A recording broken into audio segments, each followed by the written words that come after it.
That's tomorrow, and that is it for us today. And we will leave you with a... I can't do it. We'll do it live. Okay. No. We'll do it live. Fuck it. Do it live. I'll write it, and we'll do it live. And thing sucks. In 5, 4, 3. That's tomorrow, and that is it for us today. I'm Bill O'Reilly. Thanks again for watching. We'll leave you with Sting and a cut off his new album. Take it away. Hello, you're very welcome along to the first ever live episode of Tackling Sport. We'll do it live. It's Daniel here alongside my brother Cian. Cian, how's it going? Well, some night of football, really. Where do we start? Like, what is going on? Just a brief kind of before we get into it later on. We've Kiana Hannigan coming up on the show. We'll talk and get really into the Premier League. But Cian, what is going on? Yeah, not to be honest, I don't think anyone really knows. I remember, when behind closed doors football was starting, I think it was Paul Merson or someone was saying about how defenses are really going to struggle because there's not the fans there, to keep you on your toes. And when you make an error, you're going to know about it more than without. And that's been a huge, factor really. The defensive side of the game, the art of it is sort of gone out the window. You look at Liverpool there, the way they just capitulated. And it's a real, it's great for spectators watching it because it's just end to end. It's like a basketball game. It's non-stop. But, I think after the international break, we could see a change of philosophy from some sides.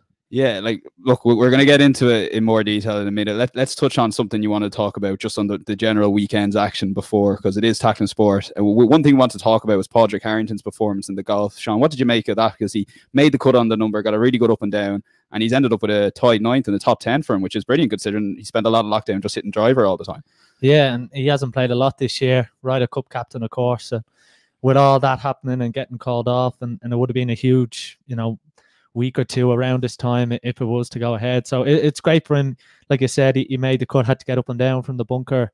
Played pretty well yesterday, pretty solid considering the conditions, one of the better rounds out there.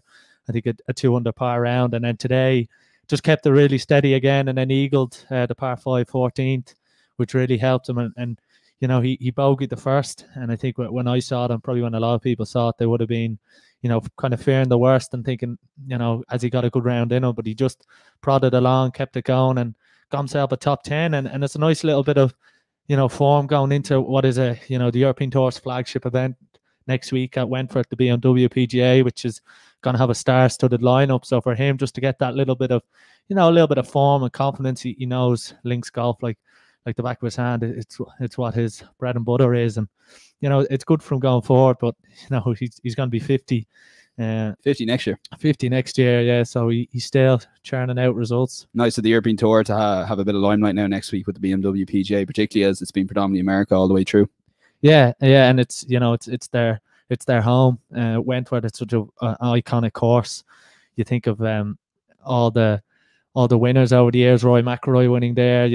This is where the European Tour based their whole calendar around making sure that the players are available for Wentworth. The likes of Justin Rose, Tyrrell Hatton, Tommy Fleetwood, Ian Poulter, Martin Keimer, all these players are around and are going to be playing. And it's a huge week for the European Tour. And you just hope that a couple of them are thereabouts come Sunday. And Tommy Fleetwood and Ian Poulter had a great week this week. Tommy Fleetwood unlucky in the playoff not to win.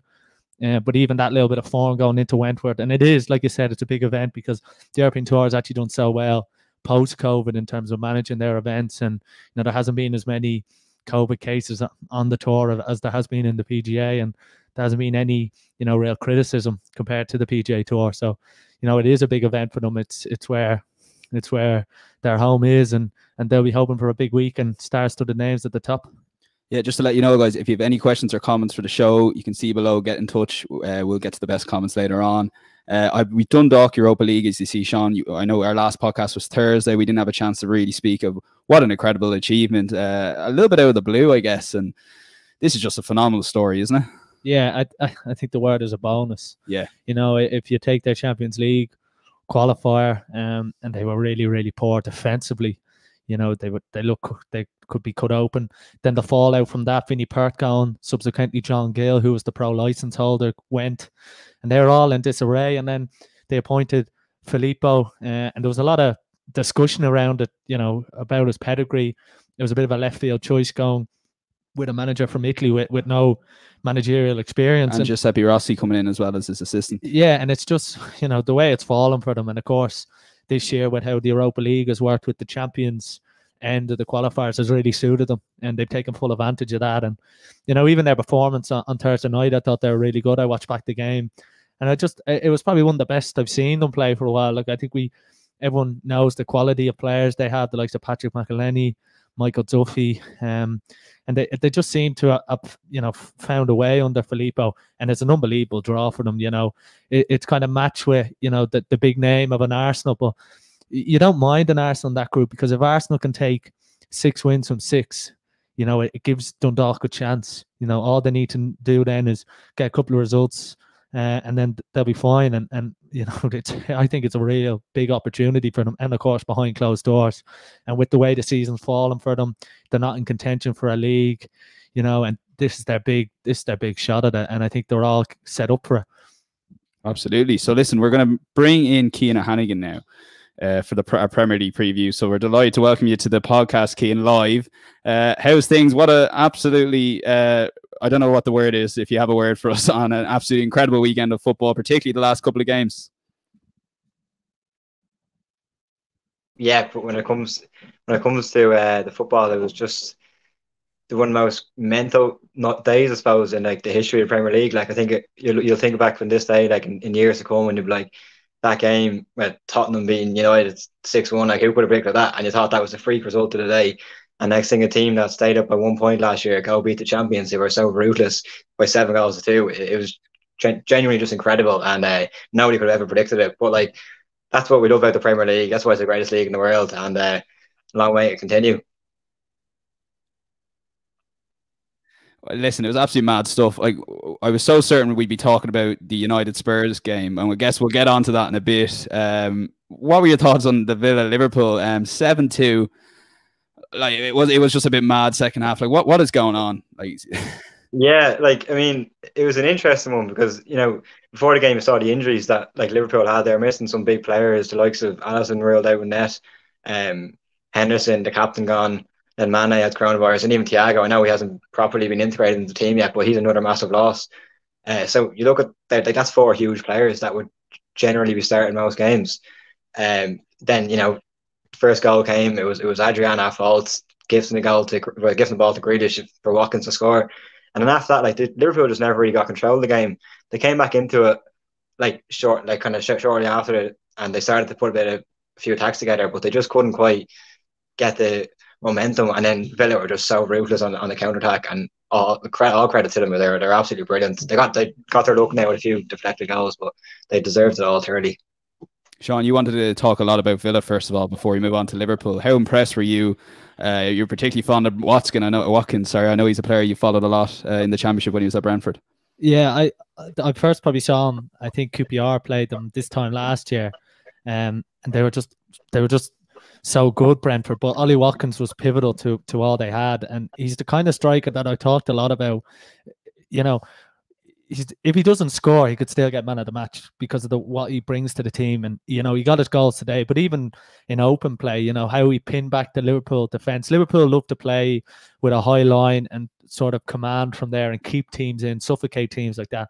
Watkins didn't allow them that. He targeted that channel between Gomez and Trent Alexander-Arnold, and it showed, because he just destroyed Gomez, and it was shown when Gomez came off. But delighted for Watkins, because he took his goals well, and I think that's the start of a really good Premier League career, because I think he's just got that pace and that deadliness, but he can hold the ball up as well. He can play on the last line of the defence, and I think Aston Villa have been one of the standout teams so far. I watched him against Sheffield United, and I was so impressed with him against Fulham. Even for all that Fulham are bad, Villa could have scored 7 or 8 that day as well. And it's a really good start for Dean Smith, and sort of riding off the back of staying up on the last day of last season. And they've done some brilliant business. A lot of people talked about the price tag of Ollie Watkins, 30 million, but he's young. He's done it at Championship level. Why can't he do it at Premier League level?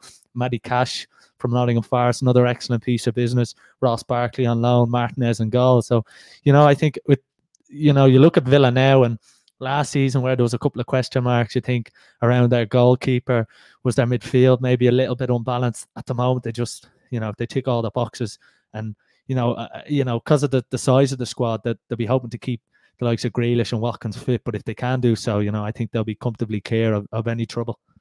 What are your thoughts on Villa, Cian? Because as Sean mentioned, they were so impressive, not just with Watkins holding the ball up, but you've got the likes of Barkley, Grealish coming through, Louise. They just look like a really solid team all of a sudden.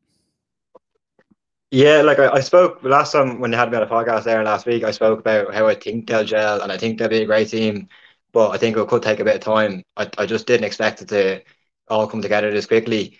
With regard to Watkins, again, I was a bit unsure of kind of how many goals he get. Like, I knew he was a very good all-round player, but could he do it at this level?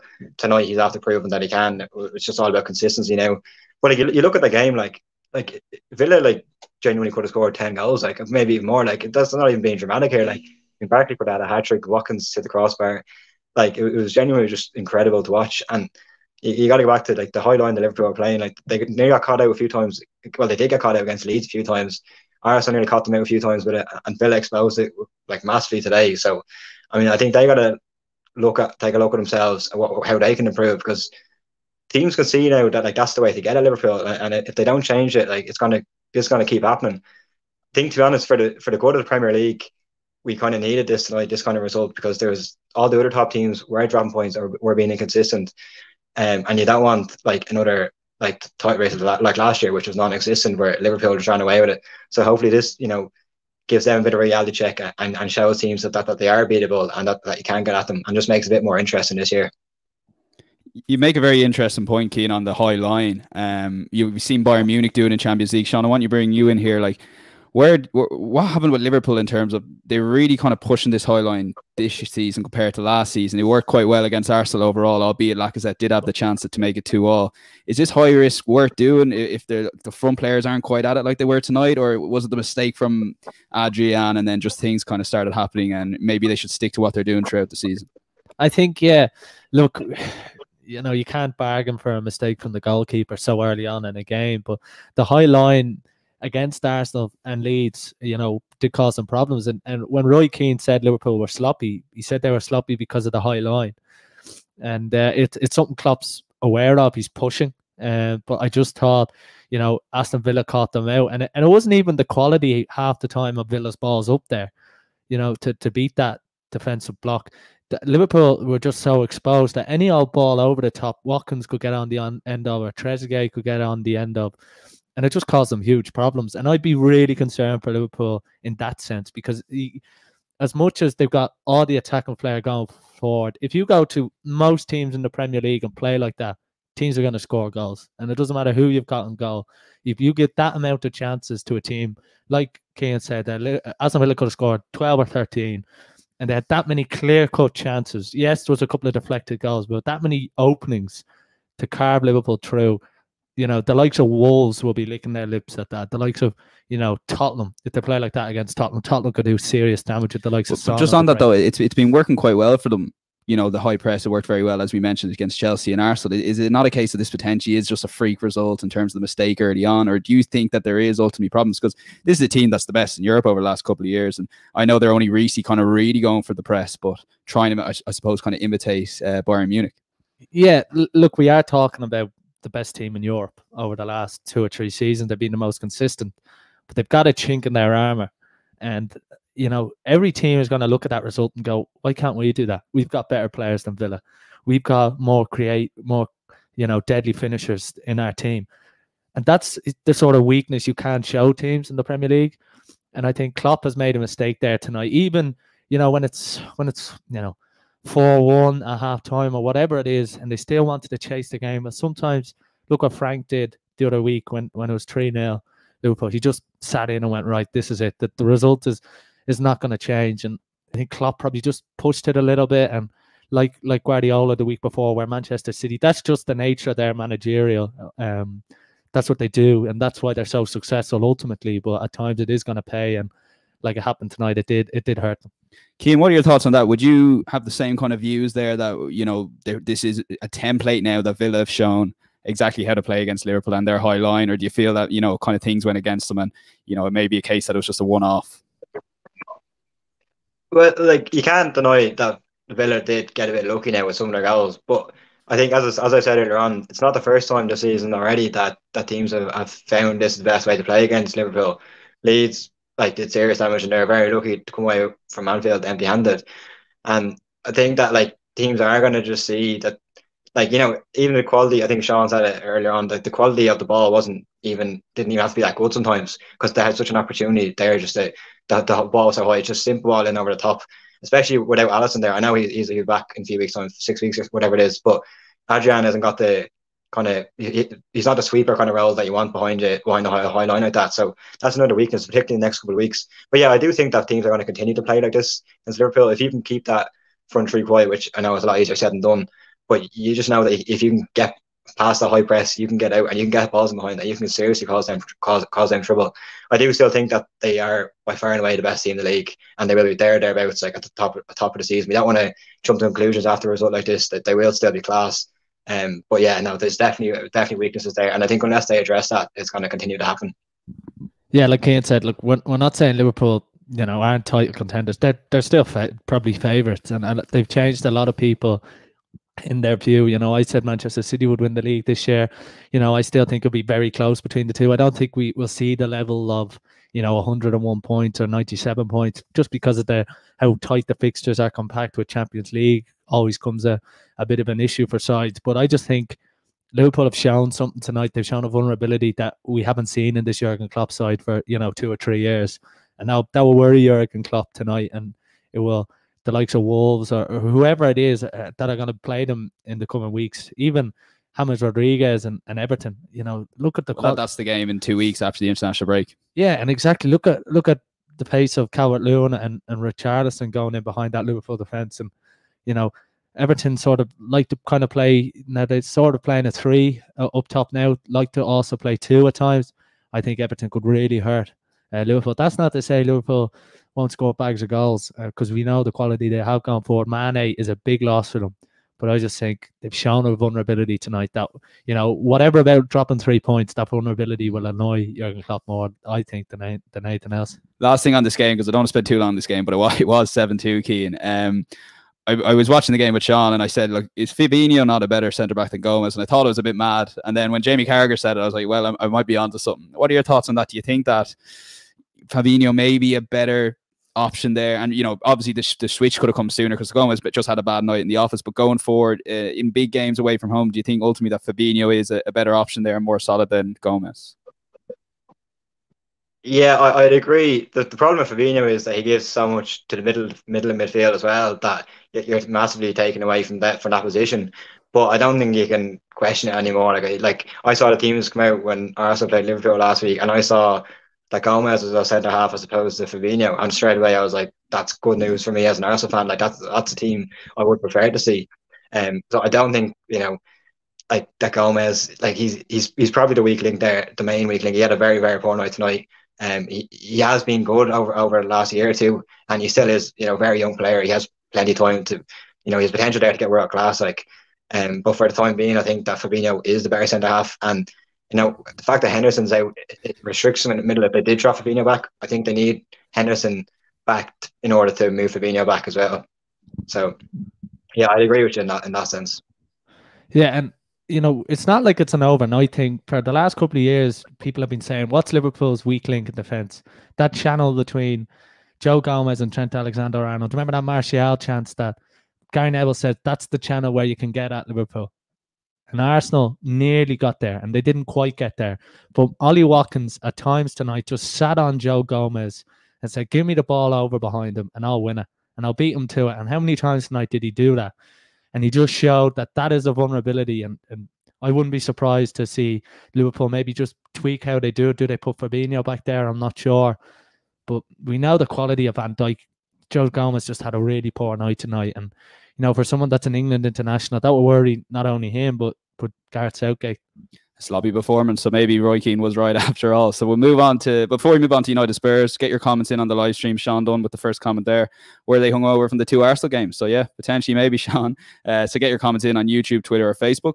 Moving on to the Manchester United game, Cian, I'll start with you. Like this is the game I had big plans on starting the show with. Like what makes sense of this? Like I understand the 10 men came at 2-1 at a crucial time of the game, but there was already signs in that United defence that they just weren't at it today.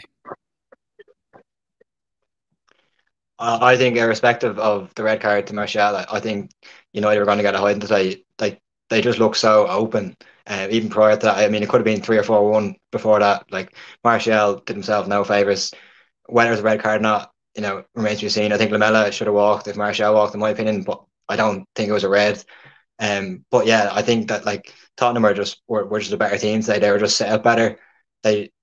Just the Man United defense, it's just incredible what you're seeing. Like the amount of money that they've spent on that defense, like the quality across the whole back line. Like on paper, you're like, yeah, when they were signed, they were all good signings, and now you've seen them playing together. It's just like as if they don't know each other, and this has been going on now for a while. There was a time there recently they looked like about a year or two ago. They looked like they kind of starting to get decent foundations in place defensively, but it's just been completely wiped out now, and they just have to start all over again. And it starts right from De Gea. I mean, they have Dean Henderson there who hasn't got in yet, and that's another, discussion for another day. But right across, I know they're bringing in a left back from Porto, Tellez. I don't know. I've never seen him play personally. He can't be as bad as Luke Shaw, to be honest, who was, again, really, really poor today. And people talk a lot about, a centre-back partner for Maguire. I think you'd be looking at, like, try and buy Lindelof to get at this stage. Again, that of their weaknesses. But Maguire has consistently been one of their poorest defenders, in my opinion. And I think that really needs to be addressed. And I think he should be the main man to make way, like at this point, because they've been trying everything else and it's just not working for them. Yeah, look, we've said on the podcast now for a while, Manchester United's defence, there's a real lack of pace. For all that Wan-Bissaka's good defensively, he lacks a little bit of pace. Maguire and Lindelof and Shaw, look, there's no real pace there. And Manchester United are so good on the break and so good when maybe they sit back a little bit. But when United's tried to push up as far as they can and get a higher line as possible, then teams are just going to destroy them. And you saw that with Son and Kane in the transitions. And we said it on the podcast, the transitions are going to be the key. And because of that lack of pace, then you go into midfield and then there's no pace there either. Matic is really static now. And I thought McTominay actually did okay when he came on, albeit the game was clearly over. But for all that, Manchester United, the whole narrative on the commentary was, we need to spend money. We need to spend money. They have spent money. Manchester United have brought, nearly every player under the sun they've been linked with over the last while. And you just think, do they need to do something differently? Does Ole Gunnar Solskjaer need to do something differently? And the lack of pressure coming on Ole Gunnar, I think is, if I was him, I'd be considerably worried for my position. And if he was at any other club and he wasn't a link to the past, I think he'd be under serious pressure. But because of his status at the club and because of everything that's happened in the last couple of years, with Manchester United, I think he'll be safe for another while. But you can't turn out a performance like that and be so open. You speak about Liverpool, but sort of a flash in the pan. This is becoming from United. Brighton, beat them off the park, and Manchester United still got away with it, and they didn't learn anything. They didn't change anything. And if I was a Manchester United fan, I'd be very worried with that back four. It just looks so static. And even when you go down to 10 men and it's 2-1, you think, right, let's get to half time, right, 20 minutes or so. Let's just try and solidify ourselves. And Boy starts playing out from the back. Okay, then he plays a ball pretty much across his goal when there's 3 Tottenham players pressing him. Like just a lack of something there at Manchester United, and I think a lack of leadership from the boardroom to the management to the players. I'd be very worried for Manchester United.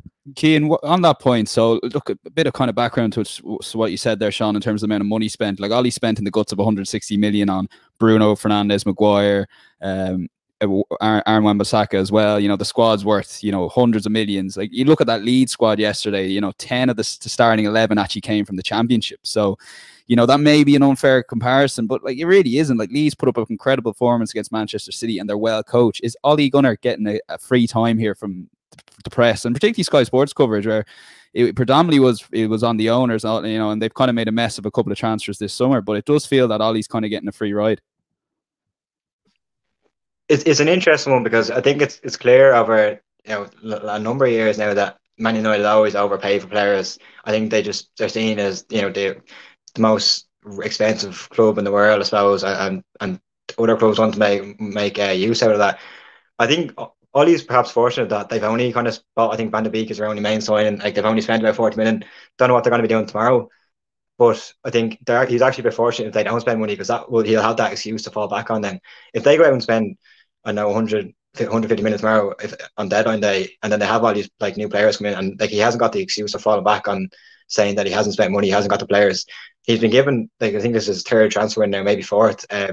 He's been building this team for a while now, and while they are making progress going forward, he just doesn't seem to know how to address it like defensively. And he was a striker himself. I'm not saying that plays a part here, but maybe he just doesn't know the defensive side of the game. But surely he's got coaches there who can work with these players. At the end of the day, there's a reason these players are all so expensive. They were, top class players at the previous clubs, and they're obviously highlighted as, reasons that they want to get them in because they thought they'd improve. To get it wrong consistently so much, you got to start looking at the coaching staff there as well. Absolutely, Cian. Just on that point before we bring in Carl's comment there on the YouTube, what like in terms of the coaching there, what is Ollie like? He's definitely not the right man for he's definitely not the right man for the job in terms of his CV. Like, and he got the job based on his reputation. Is there any way he can save this going forward, or do you feel he's kind of the same problems are going to keep propping up until Manchester United get a manager with the background and a CV? Although they have tried that before with Jose Mourinho and Louis van Gaal, and look what happened there. Yeah, like I said, maybe he just doesn't have it. He lacks a CV, I think. When a new manager comes in and gets that bounce, like we saw, and it was unbelievable. His start to Manchester United. At the moment, they just, he's been there, nearly 18 months, a bit longer, and they just lack something. They lack like the any real style of play to them.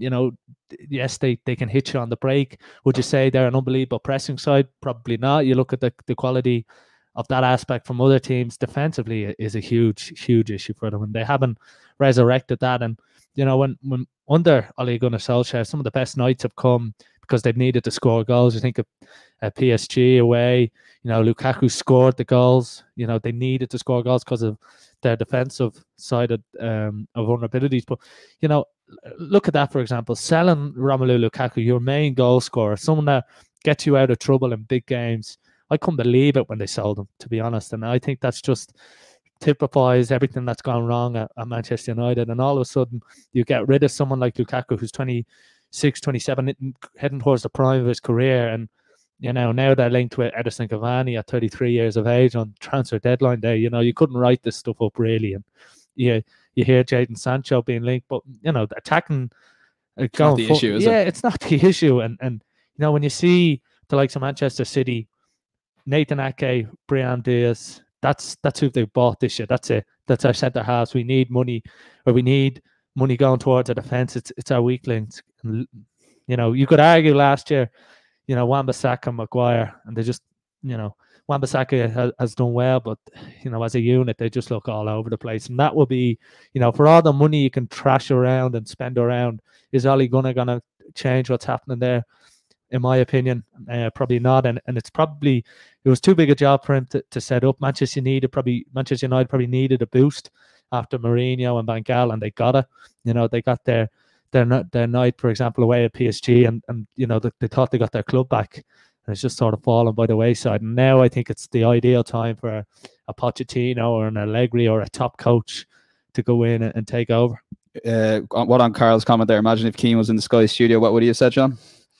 I think he would have. He would have done it for Patrice Evra and ripped up his contract. I think Cian probably would have given out and been critical on Ole Gunnar, because I think that's just sort of his character. But I think it's a good job for Manchester United. He wasn't there because it was as bad as it looked.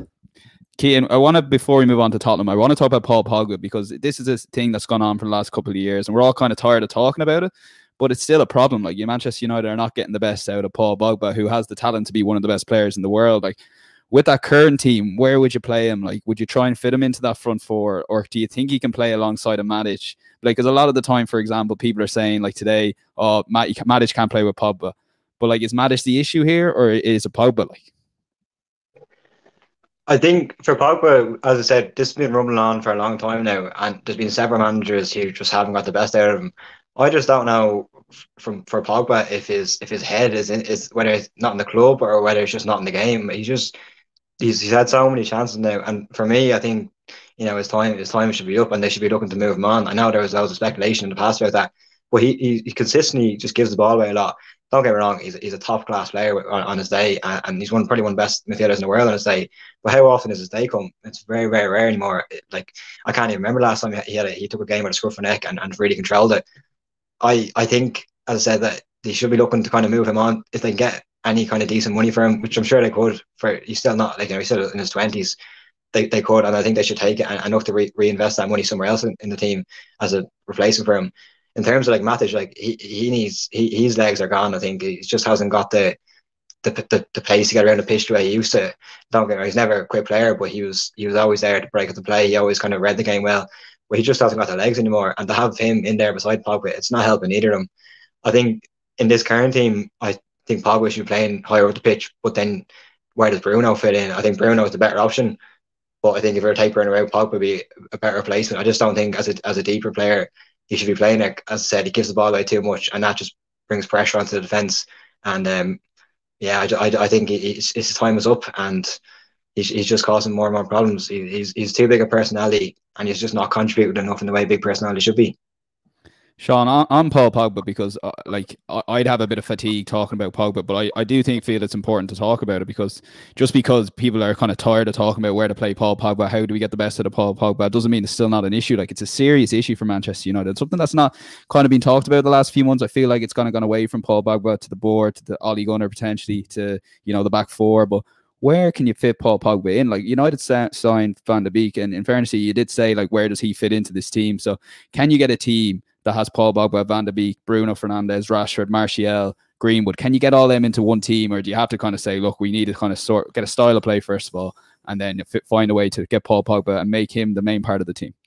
Yeah, I think that's it. I think a player like Paul Pogba, his personality, I think you've got to almost build a team around him, or certainly build a midfield around him, and it's just not what they've done, and it's been a huge issue now. And like Ryan said there, there's an argument that Pogba could have gone 2 years ago, especially when he had that sort of rife with Jose Mourinho, and there was real issues around his contract and his personality at the club. And I think, he's been there so long, and you think back to his youth days and the way that all kind of fell out.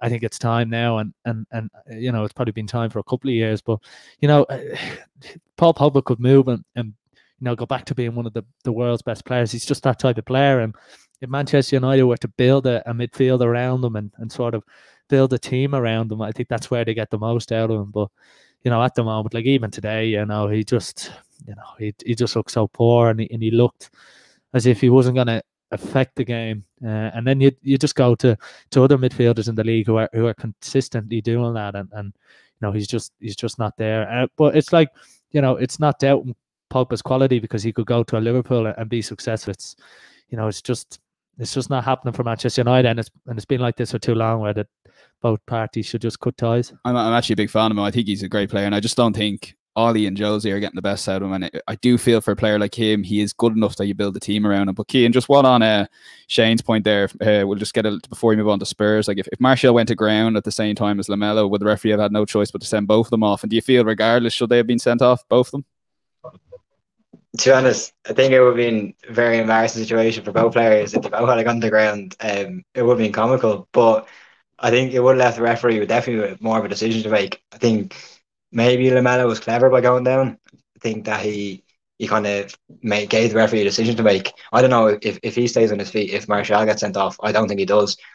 If they both go to the ground, I think neither of them get sent off. To be honest, I reckon that the referee would have to make a decision. He might book the two players, and then he'll go to VAR, and VAR can decide from there. And I don't know if VAR would have given the red card. So I think if that had happened, I would reckon that neither players get sent off. But I still think that Tottenham would be way too good on the day anyway. So I don't think it would have affected the result too much. Yeah, like you rarely see two examples. You know, you always say, "Oh, that's a red card. How come this game previous wasn't a red card?" And I always feel that's a bit unfair on the referee. But to actually see two of very similar incidents right beside each other, it was a surprise anyway to me, Sean, that both weren't sent off, or there at least wasn't a look at VAR. That probably was the perfect time to go to the monitor and have a look. And because it did seem overly harsh that, you know, while Martial was more of a kind of a, you know, by the book red card, it did feel that Lamela not only instigated, but his, by the letter of the law, probably was a red, although you could make the argument it could potentially have been yellow. Yeah, look, it's just, you know, if you're Anthony Martial, you know, I don't know what you're doing that for. If you're Lamela, you know, you talk about Jose Mourinho's teams being, you know, fans of the dark arts, and it's that sort of stuff. And it just, at the time in the game, probably wound up Martial, and he just lashed out. And, you know, it's what Mourinho's teams have been famed on, and it's probably something that this Tottenham team has lacked, and he's probably trying to instill. You know, I don't think Martial has any complaints. You could arguably say that Lamela could have been sent off, but it's just the nature of the game. You know, the referee openly probably saw Martial's clearer. He probably saw Lamela's, but probably didn't think it was as bad as, you know, potentially it could have looked, and that's what saved Eric Lamela. Just on Alex's question there, and it kind of, I had a question kind of designed around that as well, that would Van Dijk, if you just threw Van Dijk in the United defence, would have made a difference? Now, it's not the greatest question to ask after the Villa performance. If you just threw Van Dijk in that team today, right, beside Bailly, because Maguire's got a lot of stick, they're obviously a lot more solid, but does he make that much of a difference compared to Liverpool, or did Jurgen Klopp already have that in place where Van Dijk and Alisson were just like the missing pieces to the jigsaw? Yeah, I think they were the missing pieces to the jigsaw. I think, you know, for all that Van Dijk is unbelievable, you know, I don't think he'll turn this Manchester United defence into a world-class side. And look, that's, I think, that the big question on everyone's lips, like Alex's question there, who should United buy defensively? I mean, if they were to go out in the morning and buy a Koulibaly on deadline day, you know, what's to say it doesn't work? And what's to say, you know, Manchester United's problems just complete again and again? And I think that's the problem. Look, they probably bought Aaron Wan-Bissaka thinking it would work. He's done well, but he's not going to save everyone. And that's the big problem for Manchester United defensively. I think it's more than signings. I think it's structure and how they go about their business. So, Cian, we can't really let this go. Like, Tottenham did win the game 6-1, and we've spent a lot of time talking about Manchester United. How good were Spurs? Because at the start of the season, I had concerns for them. I watched the documentary. I'll be honest, I kind of love that kind of stuff. And it tends to sell to me a lot easier. And I was like, geez, Jose, he look at those team talks, they're brilliant, albeit sometimes limited. A lot of the tactical things weren't in place, and particularly their first performance was shocking. But, you know, looking back on that performance now, Everton are a very, very good team, and we'll get to them later in the show. How far can this Tottenham team go? Because they were missing one Gareth Bale. I know he hasn't linked up with the squad. Is there potential that Tottenham team to not only challenge the top four, but really kind of push, you know, third, second place? It's an interesting one. I thought, like, at the start of the season, I thought that they were really going to struggle with the signings they made. Since then, they brought in Bale, and Reguer in that left back looks very good so far. I don't think they're like at the level that, you know, of a title challenger. I think they'll challenge for a top four. Don't think they'll get it still. I think they're still a bit short defensively. Again, the likes of Eric Dyer, like, I'd never rated Sanchez beside him in either. Doherty struggled so far at right back. I think that he's slightly out of position there. And while Lloris still a top class goalkeeper, he's still been not in the best form in the last couple of years. I think it depends a lot on Bale's fitness. Like, if Bale comes back in and he can keep fit and get firing, like that's huge, and that could fire him into Champions League places. But that's a big ask. Like, while you're still a world class player, his fitness hasn't been up to scratch, and he hasn't been in the type of form for a number of years now at Madrid. And I think, yeah, it's an interesting one. I think I do think that Kane and Son, like, I can't speak highly enough of them. Like, the way they started the season, it's the understanding the two of them have together is incredible. And Harry Kane particularly, I think his vision and his passing is up there after maybe Kevin De Bruyne as the best in the league. I think the way he picks out passes and the vision he has is actually incredible. And Son is feeding off that, and he's benefiting massively. He's the way he's going, he could be banging in 30 goals this season if they keep the two of them going. Son making the runs in behind, Kane finding them. It's great to watch. As a neutral fan, as an Arsenal fan, I'm not loving it that much, but they have serious potential to do well this season if they can get Bale firing. But just on that, like, Kane has been absolutely phenomenal. He always had that passing in him, and I think credit has to go to Jose Mourinho here for pushing him into that kind of. You can almost imagine an England team now with Calvert-Lewin and 9 and Kane 10. Probably getting ahead of myself a bit here, but you give Jose full credit there, and I feel if it was a Jurgen Klopp or Pep Guardiola making that change, he'd be getting a lot more praise, and I'm sure Jose will mention that at some point. Yeah, you're right there. Harry Kane has always kind of had this in him, you know. Even if you look at that game at Wembley, Tottenham Liverpool, where Kane whips a ball across the sun that sets up a goal, he's always kind of had this. And you know, they might have sort of built teams in the past around Harry Kane as the number 9, and he's sort of dropping in between, sort of playing almost as a false 9. And once you pack pace, which they have now, they've got Reguilon, who's got wicked pace. He looks a really good piece of business to get in. Then Son, and you know, look at Lamela today. And then if you add Bale into that, who's got probably a bit more quality than Lamela, I think, you know, Tottenham look really strong, and their midfield has been a huge boost to them. You know, it's something I've spoken a lot about on this podcast, trying to find a balanced midfield. And you know, Sissoko and Højbjerg at the base. You know, they went with Ndombele today, who played well. Played very well. I was very impressed with him. Yeah, because he's had a tough time, and he's the club record transfer. So you know, he hasn't really settled in as well as he could. He's been subject to a bit of debate. You saw that on the Amazon documentary, or they can play Lo Celso there. But I think Højbjerg's been an outstanding signing for them, and you know, probably someone that's changed him. He's got a little bit of grit in there, bit more tenacity in the tackle, reads the play well, gets in and around it. And you know, I was impressed with Tottenham today, not just going forward, but you know, even the way they controlled that game. And you know, Manchester United never got out of their half, and in the second half, yes, they're down to 10 men, but just the way Tottenham were set up to deal with any counter attack, and you know what you're going to get from Sissoko, but Højbjerg in the field was a huge plus for them. Cian, what on Gareth Bale? Because I get a vibe of the James Rodriguez all of a sudden, where like a lot of journalists have written him off here in terms of like, he'll never manage to get his peak Tottenham performances, but that's not necessarily what Tottenham need. Like, you look at how good James Rodriguez did, and he went to Madrid and he played well, but you kind of forgot how good he was to get to that level. So when he comes to a team like Everton, everyone suddenly forgot, and Ancelotti plays him in the perfect position. I guess it's really down to Jose to play him to the right position, but if he does and manages to get him, Son and Kane on the same hymn sheet, this could be a serious strike force, and particularly with Jose's record defensively, and he can sort that out. Tottenham have a top team. Don't get me wrong, as I said, like Bale was world class. He arguably still is. I think mainly it's just a fitness issue for him. Like, he's had so many injuries over the years. Has that taken his toll? James hasn't had the same injuries. Don't get me wrong, again, James has been top class and probably breath of fresh air and better than anyone could have anticipated in the opening few games. And Bale, again, like as I said, that could be a scary front three with Son and Kane up there.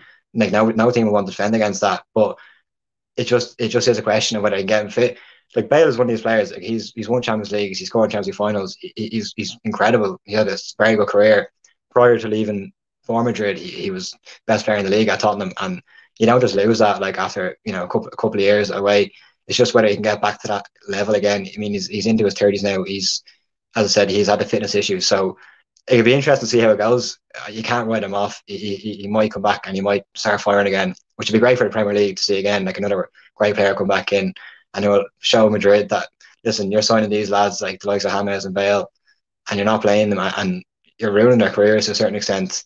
And it just goes to show, like, you see the struggles that they're having at the moment. They have these players there and they're not even making use of them. So, I mean, that's a discussion for another day. But yeah, like, the front three of Bale, Kane and Son, when they're all fit and firing, it's a scary proposition. Yeah, absolutely. And I genuinely think we could see the best of Gareth Bale. I think some people have kind of forgotten how good he was back then, you know. So we want to talk a little bit about Manchester City and Pep Guardiola. Sean, you watched the Leeds game last night. What were your overall thoughts on the game? First of all, it was just an incredible game. Like, I guess there's nothing similar to today. It would have slotted beautifully in the Sunday games, I think, as opposed to the Saturday games. Yeah, it was just relentless. It was sort of brilliant football from both sides, different sort of tactics, different ways of playing, if you like, and in the way both sides set up. And, you know, you've got the quality littered across the Manchester City side, and you mightn't have that quality necessarily in the Leeds side, but you could see Bielsa's blueprint on it. They just looked so good. You know, you could argue Manchester City should have and could have won it, but Leeds, you know, for their effort and performance, deserve something out of it. You know, Guardiola, you could even see him at the end with some of the subs he'd made, bringing on Ake, bringing on Fernandinho. He knew that was a good point. You know, as points go on the road, you know, it wasn't a drastic result. And I think that's probably, he learned that from Leicester. when he sort of chased the game a little bit more, left himself open. And at times that game was extremely open and too open for his liking, and he thought, points out bad result. But you could argue then, it was one goalkeeping error that cost Manchester City. And Ederson, he is still a world-class keeper. He just, made a mistake, wet ball or whatever it is, actually produced a couple of great saves. And Manchester City overall look pretty good. Yes, they're going to lack a little bit of cutting edge without Aguero, but, I still thought that they played pretty well, and, we're a little bit unlucky not to win, but credit to Leeds. They keep on delivering. Yeah, Leeds, like 10, as I mentioned, top of the show, 10 of their 11 was from that championship team. Cian, I want to focus on City's defence. So they obviously bought Diaz, and I thought overall Diaz and Laporte looked brilliantly, but like, you can have the best centre halves in the world, which, they nearly do, but fullbacks either side, like, they have 3 of the 4 most expensive right backs. Walker, Mendy, and Cancelo sitting on the bench. Like, they've spent all the money they need on these fullbacks. Like, how do you kind of make them more solid? Like, because it's just the amount of money they've spent on that defense is frightening for a team then that conceded 5 goals only a week ago. It's an interesting one because, I mean, for Kyle Walker, for example, you look at him and he has been a success. He's won titles there. He's been a massive contribution to that team for a long time now. His best days are arguably behind him now. And you think, you look at Cancelo, I thought he was a great boy when I first got him in. I thought he was going to come in and take Walker's place. It hasn't really happened for him at City yet. And then for Mendy on the other side, he's had 2 serious injuries since he came in. He's been very unlucky. And I think that's definitely affected him massively since he came back into the fold. He had a kind of, last season was his first full season. We're getting plenty of games under his belt. And I think he's still overly criticised. I don't think he's as bad as people make him out to be. But then you look at as I said, the defence, it has been struggling last year, and so far this season it's struggled as well. So you can say that, like, as I said, it doesn't matter who you have a centre half if you haven't got the right players alongside them. But I think the main issue is Fernandinho is they just haven't. I know he's still there. They haven't really replaced his legs. Like, him at his peak was unbelievable, and that he was criminally underrated for years in the Premier League. And Rodri hasn't got the same mobility as him to get around the pitch. I don't think he's as good a passer. I don't think he offers as much. Again, he's not a bad player, but I just don't think they replaced Fernandinho. And I think that's one of the main reasons why they've really struggled in recent years. Yeah, when City first bought Rodri, I thought that, and when I saw him in his first while, I thought this lad was an unbelievable piece of business at what they paid for him, and I thought he really was going to kick on. And what's happened? Like, I don't know. I think the structure of the midfield probably doesn't suit him. There isn't as much, like Cian said, legs around him. Would you say going away to Leeds United, how would you play? Would you play De Bruyne beside him? Would you play Fernandinho and have 2 of them there? Yeah. Although that didn't work too well against Leicester last week. Yeah, I against Leeds like that, I think you would kind of set up 2, which enables your fullbacks to keep going further because you've got a bit more of a base to come from, and maybe the scars from the Leicester game might have left a decision to make, and you've got to try and fit Foden, Mahrez, Sterling into that side.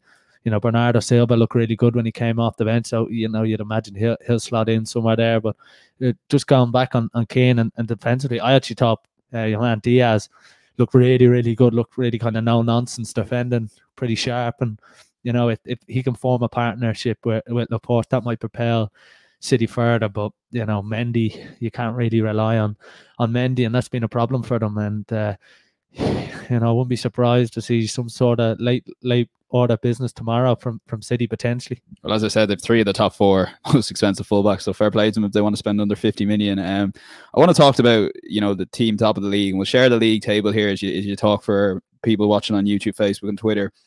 I was very, very impressed with Everton because I did think they were missing Alan and Andre Gomez for the midfield. Or Carlson, then he was an injury out. He came off, and I was thinking, yeah, you know what, this is a game they're going to struggle with against a very good Brighton team. Bearing in mind, Everton is a team that I sort of tipped at the start of the season to push on and maybe, sort of be the best of the rest from that top 6. And, Cian, how impressed have you been with them? We seem to speak every week about Everton, but this is another performance that just showed another little side to Everton, another string to their bow. Yeah, it was interesting to see, as I said, when Richarlison went off and Alan wasn't playing, it did show that they have like a bit of strength and depth there now, that they can actually win these games while they're missing some of their key players. I think like they've proven that they're gonna score goals. Like, offensively, they're a serious threat. James has been a breath of fresh air, I didn't expect him to be as good as he has been at all. I think Calvert-Lewin, like Ancelotti, has really figured out how to play to his strengths, and he's getting the best out of him. He's always had a player in there, and now he's finally starting to show the quality that he has got. And Richarlison, as we know, for years he's been doing well in the Premier League. But the likes of, even when he went off yesterday, my man Alex Iwobi came on, and he played very well. Like, I mean, like, if he can like have people like that and pushing the likes of Richarlison for the place, like, it makes it a lot more difficult then for him to be left out. So I would worry for them defensively. I see they're getting Ben Godfrey in from Norwich, and I think he was good last year, albeit in a relegated defence. But I think that he could be a good signing for them. Mason Holgate's out with injury, I think, till the end of November. He's another player who's doing well for them. There's serious questions for me from Yerry Mina. I think he's a massive weak link there. Just a shame Seamus Coleman, who started the season so well, went off injured yesterday. Looks like he's going to miss the internationals for Ireland coming up. But yeah, no, Everton, like, it's just whether for them now, can they keep being consistent, and how long can they stay up that end of the table and keep winning games? Because they have the players to do it. It's just all about consistency for them now. Yeah, and we've said before as well that Everton maybe defensively would worry you, and Jordan Pickford made another error, and it was one of those errors. I think he said on Match Today that it was just, I think Ian Wright said it, it's just there was no pressure, nothing was happening there, and that's I think he's in very big trouble. He's got that, and I think and Southgate has said in the past, well, he hasn't really done it for me at England, and Southgate's always been able to trust him. I think Ancelotti will be a little bit worried with this again, and a couple of errors in the Carabao Cup, and defensively, I actually think Ben Godfrey's going to be a great sign, and albeit, like I said, he was involved in a relegation battle last year, but I've watched Norwich quite a lot. He's just always impressed me, and someone that has got that little bit of pace that Everton side don't really have at the back. Michael Caine, came from Burnley, where he was so successful because they defended deep and sort of struggled for a while with defending closer to the halfway line. And Yerry Mina is similar, hasn't really got the pace for recovery, and that's where I think Ben Godfrey will, once he settles in, I think he's going to perform well for them and be a real addition to their side. Not to jump on the bandwagon here, but I was so impressed. I do think Everton have genuine top four potential, and looking at the league table last year, it doesn't take that many points to get there, or that many points to make up. I think there's something like 17 points off top four last year, and you consider how well they've improved and potentially a couple of teams progressed. Do you think, Cian, or do you want to come in there first? Yeah, just what Everton have always struggled on at times has been home games where they haven't had the quality to break sides down. James Rodriguez gives them that quality, and it's just, even some of his touches and the way he can set up an attack. I mean, he's a joy to watch. He's an example of, like, I can see him, if he arrived at Manchester United this season, being played in the wrong position, maybe as a number 10, and it doesn't quite suit him. He's actually been played off the right, and I saw that straight away. I was like, oh, I'm not quite sure what Ancelotti's doing. Ancelotti knew exactly what he was doing. He's almost built the system around James Rodriguez and having Calvert-Lewin. Cian, do you think, Pickford aside, and if Godfrey hits the ground running, that Everton can genuinely challenge top four? Because I think, Pickford does have the goalkeeping in him. Although they do have 2 days, they could potentially get Romero, although I think that's very unlikely. They don't really have other options for goalkeeper. Do you think Everton can potentially break into that top four? I think that they have got the potential, definitely, with the way they're playing at the moment, that they can keep it up.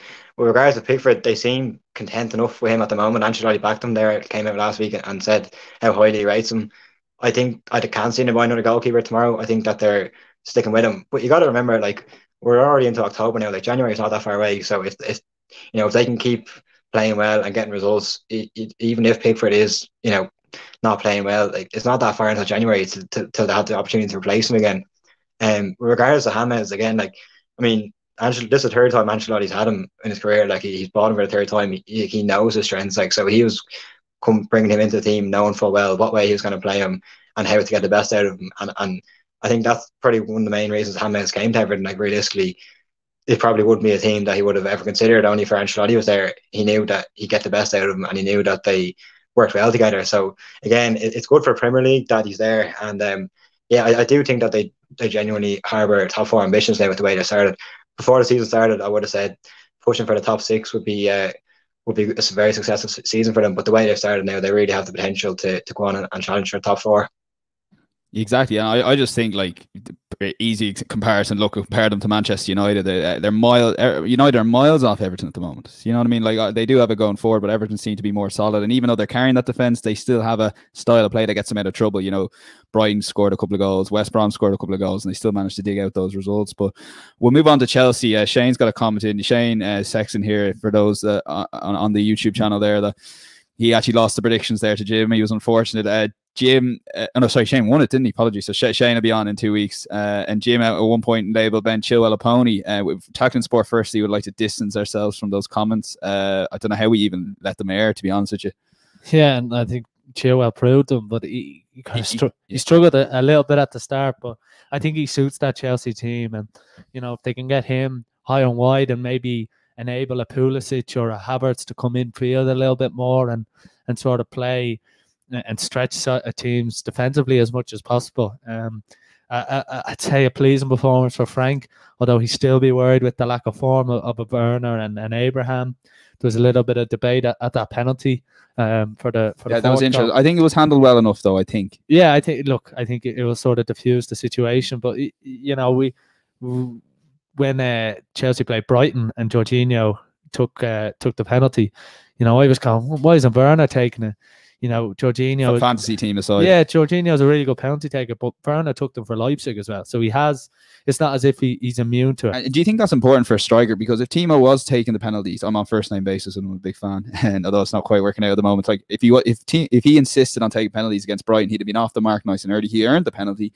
You know, he could be looking at 3 or 4 goals. I think Jorginho's 3 out of 4 for penalties so far this season. So that's big for a striker, isn't it? Yeah, I think a striker should be taking it and should be demanding it. And Jorginho missed one as well. It's not like he's bulletproof. Yeah, and Chelsea have had this issue. Ross Barkley missed one in the Champions League. There was a huge debate over who should take it last year. You know, Frank as a goal scoring midfielder, you know, maybe allows Jorginho in that sense to take it. But you know, as a striker, Abraham or Werner should be taking that and slotting it away. And you know, I'd be really worried at their lack of goals. And, you know, look, we saw tonight from Watkins. If you can get one, it can really just ease the pressure on you and you can kick on. And look at someone like a Callum Wilson now, 4 goals already this season, you know, moving to a new club and setting in straight away. And Werner and Abraham will be looking to get off the mark as soon as possible. Cian, take you to your Arsenal days for a second. It reminds me of Gilberto Silva. I think the 06-07 season ended up very close to being the top goal scorer for Arsenal with all those penalties. Are penalties a bit of a waste if they're taken by a taker? You know, the difference between you know, a really, you know, Timo Werner and Jorginho in penalties is very minimal compared to the upside of getting Timo Werner off the mark, who could again potentially have 4 goals by now. Instead, he's still waiting to score his Premier League goal. In my opinion, I probably think Jorginho taking the penalty was the right call. I think at the end of the day, like every team probably practices the penalties, they decide who's the best taker. And I think whoever's the best penalty taker, regardless of who it is at the club, should be taking it. And whoever's on the pitch at that time, if they feel like Jorginho is the best, I think that it's more than right for him to go take it.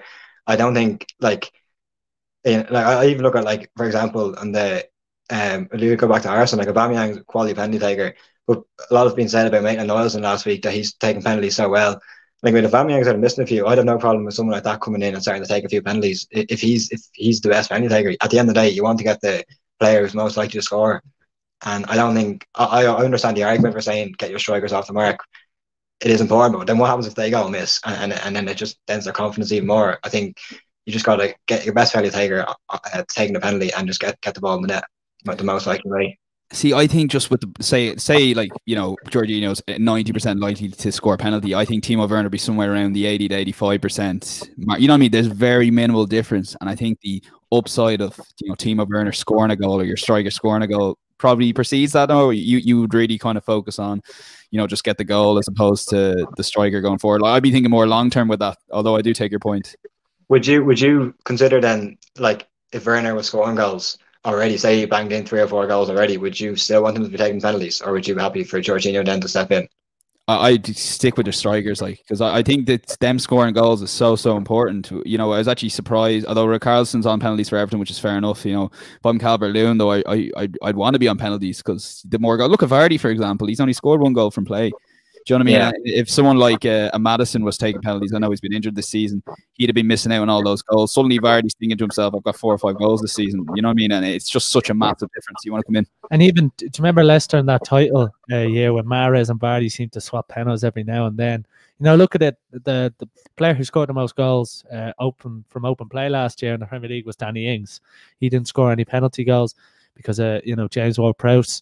If you're Danny Ings now looking at, she's, I want to win the Golden Boot in my career. You know, like, let me take the penalties. Let me get 3 or 4 extra goals that will prepare me up the Golden Boot rankings. And, you know, just it's a small issue. Chelsea still won the game, but, you know, if Verma and Abraham go another couple of games without scoring, it'd be interesting to see how they come back after the international break and how they can, you know, hopefully kick on for a Chelsea side. You want to come in there, Cian, finally, before we move on? Yeah, no, I understand that again. That, you know, that kind of selfish side of it from a striker's point of view. But at the end of the day, it's a team sport, and whatever way the ball goes in there, it doesn't really matter who scores once the team is victorious at the end of the day. I understand that strikers need confidence, and the more confidence they have, the more goals they like to score. But at the end of the day, it's not an individual sport, and I think as long as the team is benefiting from it, that's the most important thing. Absolutely. No, listen, it's a kind of debate, and it is a kind of 50-50 call on that. We're kind of running way over time here, so we'll briefly touch on Arsenal. Sean, you were kind of a bit overall disappointed with them that first hour. They seem to have no creativity. Now, Arteta did change, and Pepe Willian seemed to work, but it was more of I genuinely thought it was a reality check for Arsenal fans. Yeah, that they were just sloppy, lethargic. You know, similar to that West Ham performance where we spoke on the podcast how, you know, that sort of performance when you keep a team in the game for 80, 90 minutes is going to affect you and it's going to hurt you. You know, and if you do that, you know, 7 or 8 times a season, you're going to drop points 2 or 3 times. And they're just lacking real, you know, creativity and lacking the ability to get the ball into the final third and sort of create from there. And you look at the second half when, you know, you had Willian, Saka and Pepe and the ball was able to get into that position and Aubameyang wasn't off the left and he was up front, and, you know, Arsenal got on the ball a little bit more, created more with 1-2s in and around the box. And, you know, even in the midfield, I thought Elneny and Tobias, you know, at times they were pretty good, but at other times they just struggled to really, you know, link the play. And you know, I watched the Newcastle Burnley game the other night, and I thought John Joe Shelby was unbelievable in the way he linked up the play. Yes, we know he might be the consistent and he's not always reliable, but the way he just controlled that game, got Newcastle playing, got them out from the back, and you know, for an Arsenal, that's their big issue at the moment, just trying to get someone in the number 10 role. You know, you think of a Mesut Ozil or a player like that, and you know, the transfer window's fast approaching, and it seems again that Arsenal aren't going to, you know, spend big in that sense. Yeah, Cian, your thoughts on Arsenal? A similar question to what I asked Sean there in terms of, you know, they're very sloppy starting off, you know, reality check really, although they did look good when the subs came and then almost went back to old habits there with conceding that McGoldrick goal. Yeah, it's an interesting one because after the West Ham game, the reaction, like, again, it was a similar performance. Our reaction was kind of like, it's good to just, you know, get the win despite not playing well. For it to happen again at home to Sheffield United, it was really, really poor. The first half today particularly was very bad. The only thing was I thought defensively they were solid. Arsenal really never looked like conceding. I thought Sheffield United were going forward, as they have already this season, are struggling to create chances and score goals. But going forward, like, it is the reason, you know, Arteta wants to sign Aouar from Lyon. There's no, you know, hiding behind that. Whether it happens or not, like, is another question, remains to be seen. And Arteta did say after the game that he's confident of making signings for the deadline, but he's obviously acknowledging that there's a lack of creativity in that team, and he sees a player like that possibly. I think he had 10 goals and 9 assists in the French league last season, and that got cut short as well. He sees a player like that to bring goals from midfield and creativity. I think we're crying out for a player like that. Overall, disappointing performance again, but look, 3 points, and hopefully we can get a few players in tomorrow and see where we go from there. Yeah, it's going to be a very interesting transfer deadline day, to be honest with you, for all clubs, you know, Manchester United, Arsenal. Sean, you want to very quickly, before we move on to the Ireland, talk a little bit about Newcastle Burnley. I actually mentioned to Cian here when I said Sean want to talk a little about Newcastle Burnley. You have a bit of a thing for Steve Bruce. Yeah, I really like Newcastle as a football club, but I'm a big. You haven't had a chance to really talk about this in the podcast. I've been a big admirer of what Steve Bruce has done at Newcastle, and you think of all the plaudits that Rafa Benitez got Steve Bruce is maximising what he's getting out of this side, and if he can, push on Newcastle again this year, you're not looking at too many, really good Premier League players in that side. You're thinking Fabian Schär looks really good. They've actually done really well this year in recruitment. Well, Fraser, Wilson, Hendrick. Yeah, and they just seem to know what they're doing. Everyone seems to, really understand their role, and he's done really well. And the likes of Saint Maximin, who I thought, just took the game away from Burnley and has that quality. And even Joe Linton. Look, Joe Linton didn't score yesterday, but he was unbelievable. Playing a sort of a second striker role, playing in a sort of a 5 in midfield without the ball, and he was just really good. And I'd really worry for Burnley. I just very disappointed.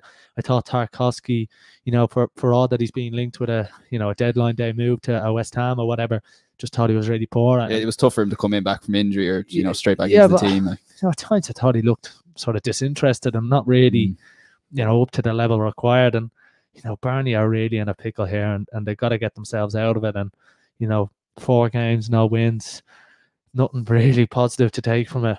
I'd be worried for them, but hopefully we'll definitely touch on and keep an eye on Newcastle going forward. But very impressed with them. Get Callum Wilson in your fancy teams, and Steve Bruce is going to keep going, and he's doing a wonderful job there. Quick word on Steve Bruce, Cian, if you want to come in. To be fair, he's been around a long time, Premier League. He's been very successful for a lot of clubs. He's had a few relegations on the CV, unfortunately, but I do think that he is a quality manager, and particularly at Newcastle, like, that was his dream job, and he is maximising. Particularly last season, I thought where he took that team to with the players they had was actually it was really, really impressive. And I think, as I said, they've recruited well this year, so you'd expect them to go even further this season. So yeah, Steve Bruce, very, very, very impressive manager. Fair play to him. Tackling Sport now, a big Steve Bruce fan. We're going to move on to Slovakia, Ireland, briefly touching it. I know we've gone a little bit over time.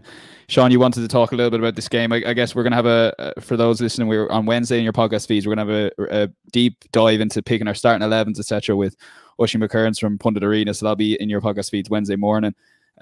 Sean, quick word on Ireland. Very disappointed because watching that Everton game, Seamus Coleman was playing unreal. I think I was looking at my phone. I was like, oh, who went off? And Seamus Coleman went off. And hamstring injuries. I think Cyrus Christie's been called into the squad. Kevin Long as well, I think, has been called in. So, he's out for the games, and Doherty's going to slot in at right back. What were your thoughts overall the weekend for Irish players and how we're looking going into the game? Yeah, look, it's Seamus Coleman hasn't had any luck over the last 3 or 4 years in terms of injury. Just back into really good form, more than likely going to start the game, and it's just sort of been derailed from there. And I do feel sorry for him because at the age he is, picking up a little hamstring tear or whatever the case may be is going to really hurt him going forward. But sort of a mixed week for Irish players. Matt Doherty didn't play, Conor Hourihane didn't play after being really good against Fulham, and with the introduction of Ross Barkley, Hourihane maybe doesn't get into that midfield, and he, is probably going to be one of Ireland's started.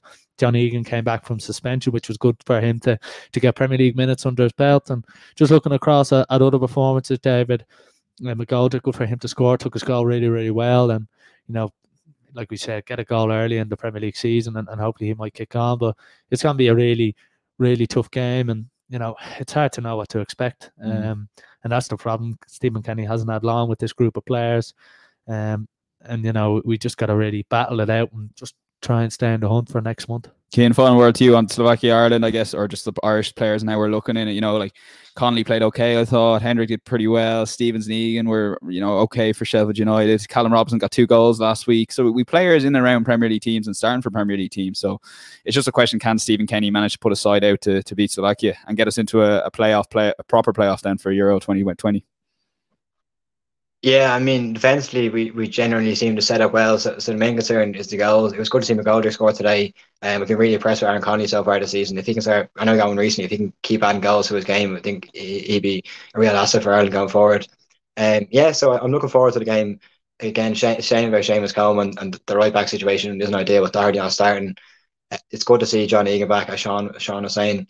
I think that it's impossible to call. It's going to take a massive performance against Slovakia for us to win the game, but looking forward to it. And it's good. It was good to see Stephen Kenny back in action for Ireland, and see what he can get, see how he gets.